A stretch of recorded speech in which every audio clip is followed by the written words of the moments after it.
Namaste everyone, this is Pooja and welcome to Movement Masters Physiotherapy. In today's video, we are discussing PCE Clinicals. So, many of you have heard that PCE Clinicals have been cancelled.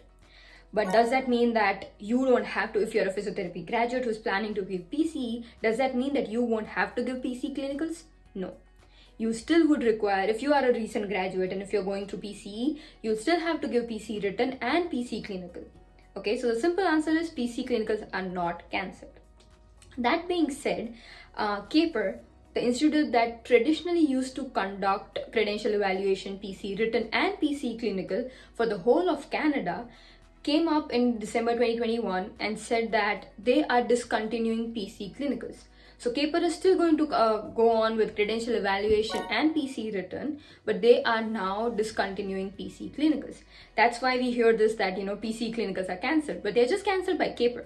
The province, each province, most of them, require you to have PCE Written and PCE Clinical. So now let's talk about Ontario. Okay, so Ontario as a province would still require the physiotherapy graduates. If you're a new graduate, Ontario still requires you to go through PCE Written, and they are coming up with Ontario Clinical Exam. They are saying that the exam should be ready by the end of this year. So they are coming up with Ontario Clinical Exam. So you will have to give PCE Written, that would be conducted by CAPR, and Ontario Clinical Exam, that would be conducted by the Ontario province. Right? You would also have heard about an exemption policy. This exemption policy is for resident physiotherapists who have been practicing for more than 12 months. Okay, so let's go more into it, this exemption policy, because there are questions regarding who's eligible, who's not. So I would highly suggest that you guys go through the college's website, because they do have a decent amount of information there. If you are confused or you don't know, whether your eligibility, you meet all the eligibility criteria or not, you could email the registration committee at College CPO, that's College of Ontario Physiotherapy. That being said, let's talk about the exemption criteria in detail. So the current exemption criteria that was, I think, revised in March 2022 suggests that if you're a resident physiotherapist who has been practicing in Ontario for more than 12 months, who has collected more than 1,200 clinical practice hours, who has a supervisor who has supervised them for more than 600 hours, and who has worked for 4 or less locations, they are sort of eligible to apply for this exemption. This exemption gives you the option that you can get your full registration without going through a clinical exam. But this exemption is only for the resident physiotherapist who would be fulfilling all these requirements. This exemption is going to go on, according to the college's website, till December 31st, 2022. If the College of Ontario comes up with another exam, the Ontario Clinical Exam, prior to December, then they might change this exemption policies. They have said that they'll give at least 3 months to the residents before changing the exemption policy. But this is how the exemption is, right? So let's say you're a resident physiotherapist who comes under this exemption policy. You will have to fill up 3 forms. And you'll also have to request your supervisor to send certain documents on your behalf to the college. The college is going to collect all these documents. They are going to review it. They are going to review whether you have 1,200 clinical hours or not.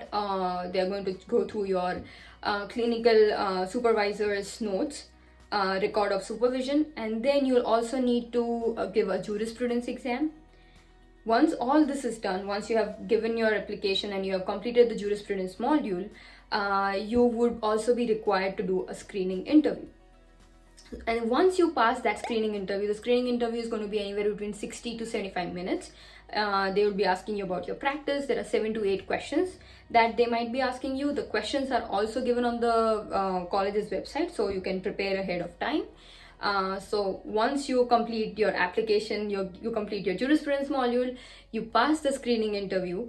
Once all that is done, then you would be considered an independent physiotherapist. So you will have your full registration, right? And again, these are the information, these are the current information. Things keep on changing, so it's always a good idea to just go check out college's website.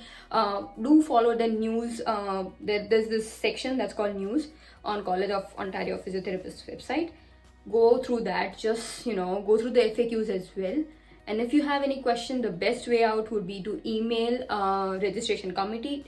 Avoid trying to call them, because I have tried, and I think because they have a lot of people calling them, they don't really pick up. So email them, chances are that you'll get a prompt response.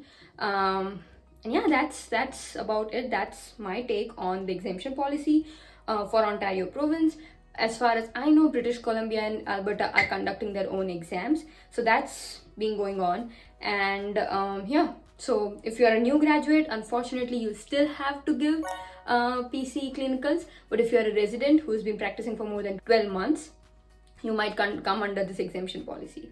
So till next video, take care. And if you have any questions, or if you are someone who's already applying for this exemption policy, please put a comment down below. And yeah, take care.